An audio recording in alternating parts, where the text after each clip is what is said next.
অনুষ্ঠানের জন্য আমরা আল্লাহ ফেরাত লাভ করব এবং নাজাত লাভ করব।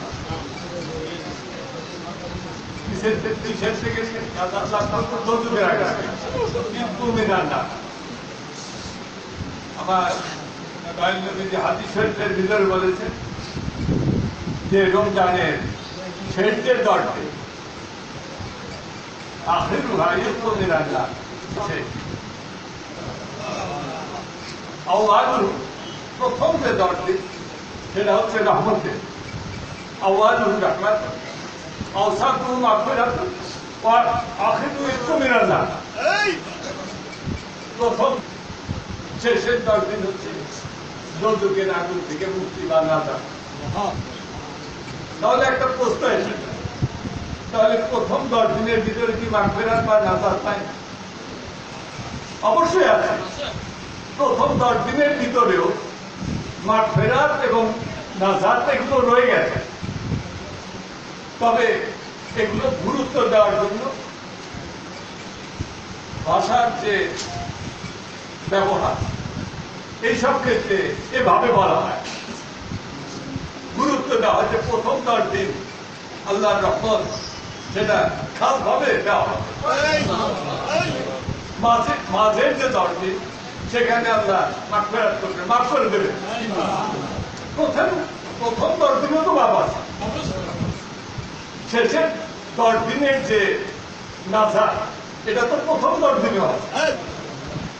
সুতরাং আমরা এই পুরা মাস ব্যাপী আমরা কি পাবো? আল্লাহর রহমত পাবো, আল্লাহর মাগফিরাত পাবো এবং নাজাত লাভ করবো আমরা। কিন্তু শর্ত হচ্ছে যে আমাদেরকে কেমন করে সিয়ামের সাধনাটা করতে হবে। এইটা যদি আমরা বুঝতে না পারি বা এই শিক্ষায় যদি আমরা শিক্ষিত না, যেমন আপনি যদি শরীয়তে এলেন এটা শিক্ষা না করেন রোজাও করতে পারবেন না। আপনি জানেনই না কি কেমন করে নামাজ পড়তে হবে। নামাজে যে আহকাম 13 ফরজ, আপনি যদি এই 13 ফরজ সম্বন্ধে না জানেন তাহলে একটা ফরজ যদি টুটে যায় তাহলে তো আপনার নামাজই নষ্ট হয়ে গেছে।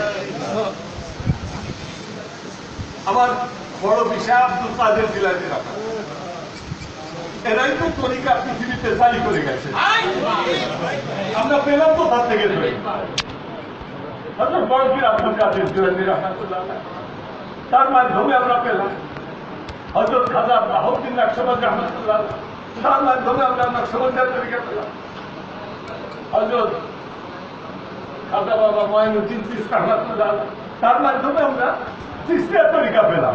এবং আমাদের যে তরিকা মুহাম্মদ হযরত মুজাদ্দিদ আল-ফিসানি তার মাধ্যমে আমরা লাভ করলাম এমন একটা তরিকা। অন্যান্য তরিকার ব্যাপারে অন্যান্য তরিকা প্রত্যেকটা তরিকায় শ্রেষ্ঠ, এটা একটা তরিকা বলা হয়। কিন্তু এটা বলা হয় যে মুজাদ্দিদের তরিকার একটা বৈশিষ্ট্য আছে। যেমন বলা হয় যে অন্য তরিকা যেখানে শেষ সেখান থেকে মুজাদ্দিদের তরিকা শুরু। তাহলে শ্রেষ্ঠত্ব প্রমাণিত হয়ে গেল যে মুজাদ্দিদের তরিকার একটা বৈশিষ্ট্য আছে, শ্রেষ্ঠত্বের বৈশিষ্ট্য আছে। অন্যান্য তরিকার সাধনা যেখানে শেষ হয়ে গেল সেখান থেকে মুজাদ্দিদের তরিকা শুরু, সাধনা শুরু। হয়তো বড় পীর আব্দুল কাদের জিলানী রাহমাতুল্লাহ তিনি তার একটা কিতাব লিখেছেন। ওই কিতাবটা যদি না তিনি লিখতেন তাহলে আমরা তরিকার অনেক কিছু জানতে পারতাম। একজন যুবক এসে হযরত মুজাদ্দিদ আল-ফিসানি হযরত বড় পীর আব্দুল কাদের জিলানী রাহমাতুল্লাহ বললেন যে হুজুর আমি আপনার নিকটে বায়াত করব। হযরত ফখরুদ্দিন আব্দুল কাদের জিলানী রহমাতুল্লাহ আলাইহ তাকে বায়াত দান করলেন। সে বলল যে হুজুর, এই যে তরিকায় আমি বায়াত গ্রহণ করলাম, আমাকে এমন একটা কিছু লিখে দেন আপনার পবিত্র হাতে, যেটা আমার জন্য তরিকার পথের একটা গাইডলাইন হয়। ওইটা দেখে দেখে আমি তরিকার পথে চলতে পারি। সবসময় তো আসতে পারবো না, কিন্তু আপনার ওই পবিত্র হাতে লেখা দেখে আপনার ওইটা যদি আমি সবসময় আমার বুকে রাখতে পারি, তাহলে সবসময় তো আমি আপনাকে বেরাম। হযরত ফখরুদ্দিন আব্দুল কাদের জিলানী রহমাতুল্লাহ আলাইহ বললেন, দেখলেন যে গরিবের এই যুবকের যে আবেদনটা তখন ওই রাত্রে থেকে তিনি একটা কিতাব লেখা শুরু করলেন। ওই কিতাব লিখতে লিখতে ওই মুনিদা নিয়ে ইচ্ছা ছিল যে হুজুর হয়তো 8-10 পৃষ্ঠার কোনো একটা কিছু লিখে দেবেন, বেসালা ছোট কিতাব, পুস্তিকা, কয়েক পাতার পুস্তিকা লিখে। কিন্তু ওই লিখতে লিখতে হয়তো বড় বিষয় এত জজবা হয়ে গেল, এত তাওয়াজ্জুগ্রস্ত হয়ে গেল যে লিখতে লিখতে আর বই, ওই বইয়ের নাম জগৎ বিখ্যাত সেনুল আসরার। ওই সেনুল আসরার কিতাবের ভিতরে হয়তো বড় বিষয় লিখেছে যে তোমরা যে ইবাদত গুলো করবে, যেমন আমরা সিয়ামের সাথে থাকি। এখন এই মৌলানা পাঠান সাহেব বললেন যে সিয়ামের সাধনা এবং রোজার ভিতরে আকাশ পাতাল পাঠান, বুঝতে হবে না এগুলো। এই কথাগুলো হয়তো সংক্ষেপে বলাও, কিন্তু আসলে এর যে তাৎপর্য ব্যাখ্যা, এগুলো যদি করতে শুরু করা যায় তাহলে এক রাত্রে মনে হয় শেষ হবে। এখন আমাদের দেখতে হবে যে বড় বিষয় করতেছে যে তোমরা যে এই ইবাদত গুলো করবে, যে কোনো ইবাদত করো, নামাজ শ্রেষ্ঠ ইবাদত, রোজা শ্রেষ্ঠ ইবাদত, তোমরা যাকাত দেবে এটাও শ্রেষ্ঠ ইবাদত, হজ করবে শ্রেষ্ঠ ইবাদত, এগুলো তো ইবাদত। প্রত্যেকটা ইবাদত যখন তুমি করবে তখন খেয়াল রাখতে হবে, নির্বোধের মতো করলে হবে নাকি। আল্লাহ মানুষের বিবেক বুদ্ধি দেন নাই, বেমাক দেন নাই, তারা সেই বুদ্ধি খাটিয়ে আল্লাহ ইবাদত বন্দেগী বা এগুলো করবে, এরকম সবকিছু যোগান আল্লাহ পাক দিয়েই দিয়েছে। এনার প্রতিষ্ঠা করেছে যে তোমরা তরিকার পথে যদি অগ্রসর হতে চাও, 4টা জিনিস হাতে রাখো তোমার ভিতরে। কি?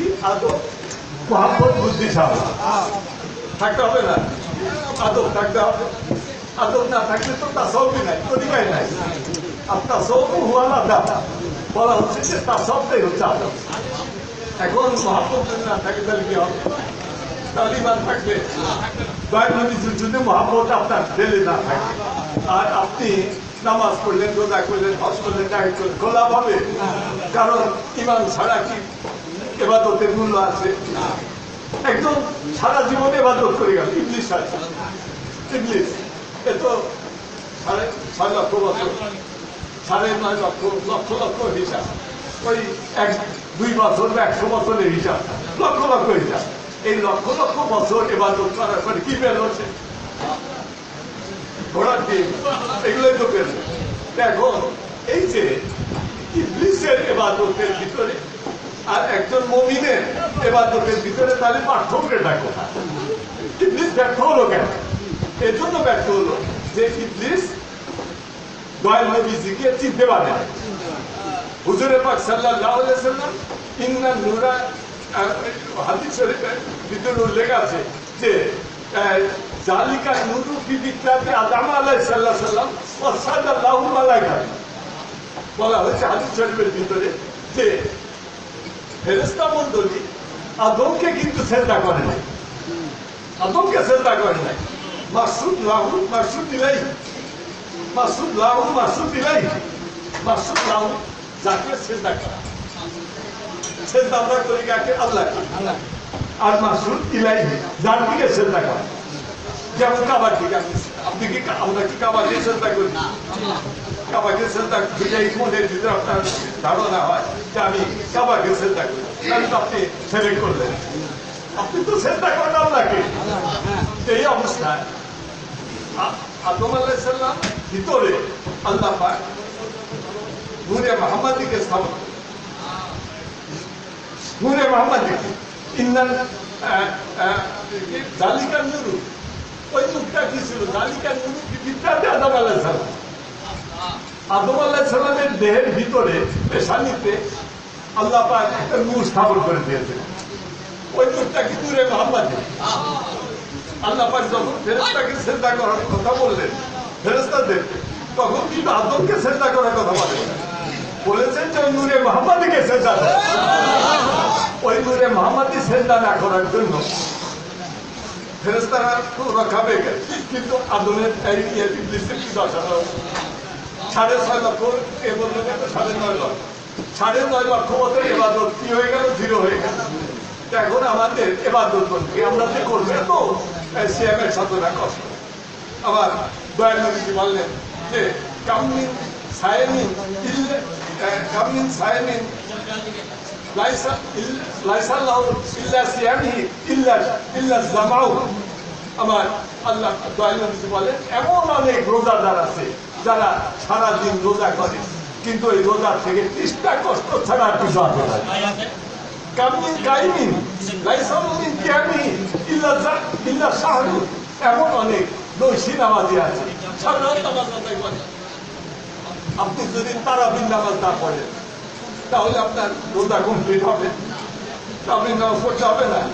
আমার দয়া নবীজি হাদিস শরীফের ভিতরে বলেন যে তোমরা যদি 2টা কাজ করো, তোমরা যে সিয়ামের সাধনা করতেছ, এই সিয়ামের সাধনার ভিতরে যদি তোমরা 2টা কাজ করতে পারো, আমার দয়া নবীজি বলেন যে যে ব্যক্তি ইমানের সঙ্গে এবং ইস্তিসাবা আশা সিয়ামের সাধনাটা করে,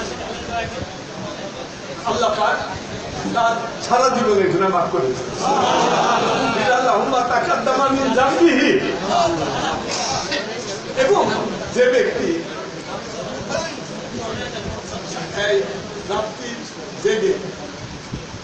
জেগে ইমান আর ইস্তিসাবা, ইমান এবং ইস্তিবা আশার সঙ্গে সে নামাজ পড়লো, তারাবির নামাজ পড়লো। একজনের তো এরকম হতে পারে, ডাক্তার বললো যে তুমি যদি রোজা করো তাহলে তোমার পেট আলসার বা তোমার জীবন বিপদ, তাহলে কি করতে হবে? সে রোজা করতে পারবে না, তার জন্য মাফ হয়ে গেল রোজা। তার যে বন্দা রোজা করা এটা পরবর্তী বছরে অন্য সময় করতে পারে, অথবা তার কাফারা আদায় সে করতে পারে। কিন্তু যদি একবারে এরকম পার্মানেন্ট একটা করে দিয়ে তখন কি হবে? তখন ওই লোকটা যদি তারাবির নামাজ পড়ে, রোজা তো করতে পারলো না, কিন্তু তারাবির নামাজ পড়ে, তাহলে আল্লাহ পাক ওই পারবো না ওজোর আছে এবং এই অবস্থায় সে তারাবির নামাজ পড়লো করে আর সারা জীবনে নামাজ। এই জন্য সময় কত আছে? 10 মিনিট। এই জন্য হযরত বড় বিশ্বাস করছেন যে তোমাদের আগে শিখতে হবে, বুঝতে হবে এবার তোমরা যে করছো কেমন করে করছো, এটা তোমার দেমাগ আল্লাহ দিচ্ছে, ওভাবে তোমাকে বুঝতে হবে। বড় বিশ্বাস বলতেছেন তুমি যখন নামাজ 2 কিসিমের নামাজ একসাথে বলছো, যেমন নামাজের আরবি হচ্ছে সালাত, সালাতুল শারিয়া, সালাতুল তরিকা। যখন তুমি নামাজ পড়বে তখন শরীয়তের নামাজ পড়বে, ওই একই সাথে সাথে তরিকতের নামাজ পড়বে। এই সাওম রোজা, যখন তুমি রোজা করবে শরীয়তে সাওম তরিকত, যখন তুমি রোজা করবে এই রোজাটা শরীয়তের রোজা তরিকতের করবে। এখন যদি কেউ শরীয়তের রোজা করে, তরিকতের রোজা করে, আবার নবীজি বললেন যে ওর আধ্যাত্মিক যে সবটা তার থেকে সে বঞ্চিত হয়ে গেল। কিন্তু শরীয়তের যে রোজাটা তার হলো, এবং শরীয়তের এই রোজা পালন করার জন্য তার যে শারীরিক উপকার সেটা সে অর্জন করবে, এটা থেকে আল্লাহ তাকে বঞ্চিত করবে। আবার দয়াল নবীজি হাদিস শরীফের ভিতরে বলেন যে কোনো ব্যক্তি সে যদি মৃত জমিনকে জীবিত করে, বুঝবেন, কোন ব্যক্তি যদি মৃত জমিনকে জীবিত করে তার জন্য আল্লাহ পাকের পুরস্কার এই ইহকালে আল্লাহ পাক তার জন্য পুরস্কার রেখে দিয়েছে। তাকে পুরস্কার দেবেন, এই ইহকালে পুরস্কার দেবেন। তাহলে এটা কি? অর্থাৎ মৃত জমিনকে জীবিত করা, অর্থাৎ সে যদি ওই জমিনে ফসল উৎপন্ন করে, ফসল যখন উৎপন্ন করার আগে ওই জমিটা কিন্তু মৃত ছিল, জীবন ছিল না, কিন্তু যখন উদ্ভিদ হলো, ফসল হলো, তখন আর ভিতর জীবন এসে গেল। এইভাবে যদি করে, সে কাফের হোক, সে মুনাফিক হোক, সে মুমিন হোক, যেই হোক না কেন, আল্লাহ পাক বলেন যে তার জন্য এই ইহ জগতে, এই দুনিয়ার জগতে আল্লাহ পুরস্কার রয়েছে। এখন যদি কেউ নামাজ পড়ে, কিন্তু নামাজের শরীয়তের নামাজ পড়ছে, তরিকতের নামাজ পড়ে নাই, তাহলে এই নামাজ দ্বারা তার কি লাভ হবে? এই নামাজ দ্বারা তার আধ্যাত্মিক কোনো লাভ হবে না, আধ্যাত্মিক লাভ হবে না, বরং ক্ষতি হয়ে যাবে, ক্ষতি হয়ে যাবে। যদি নামাজের ভিতরে লোক দেখানোর ভাবটা থাকে, রোজার ভিতরে যদি লোক দেখানোর ভাবটা বিয়া, আবার দয়াল নবী বলছেন যে আর বিয়াও সেরকুল কাফিউ অসংখ্য কুফর। আবার নবীজি বলেন যে গোপন বিয়াটা হচ্ছে যে কাজ তুমি লোক দেখানোর জন্য করো, এই কাজটা যদি তুমি করো তাহলে সেটা গোপন সেরেক হয়ে গেছে। আর প্রত্যেক প্রকার সেরেকই কুফরি, তাহলে আরো মারাত্মক হয়ে গেল। তুমি তো এবাদতটা করতেছো পরকালে মুক্তির জন্য, কিন্তু এমন একটা হয়ে গেল ওই এবাদতের মাধ্যমে তোমার জন্য জাহান্নামের দরজা খুলে গেল, বিপদ হয়ে গেল। তাহলে কি হয়? হ্যাঁ, নামাজের মাধ্যমে তোমার শারীরিক ব্যায়াম হচ্ছে, পাঁচ ওয়াক্ত তুমি কি করতে, অজু করতেছো, অজু ছাড়াও নামাজ হবে না, অজু ছাড়াও নামাজ হবে, নামাজ হবে না। তাহলে কি হলো? তুমি পাক সাফ রাখতেছো, তোমার শরীরে কোনো ময়লা জীবাণু আসতে পারতেছে, এর দ্বারা তুমি উপকৃত হচ্ছে, দুনিয়ার উপকার, পার্থিব উপকার। এটা হচ্ছে রোজার মাধ্যমে কি হয়? রোজার মাধ্যমে তোমার শারীরিক যে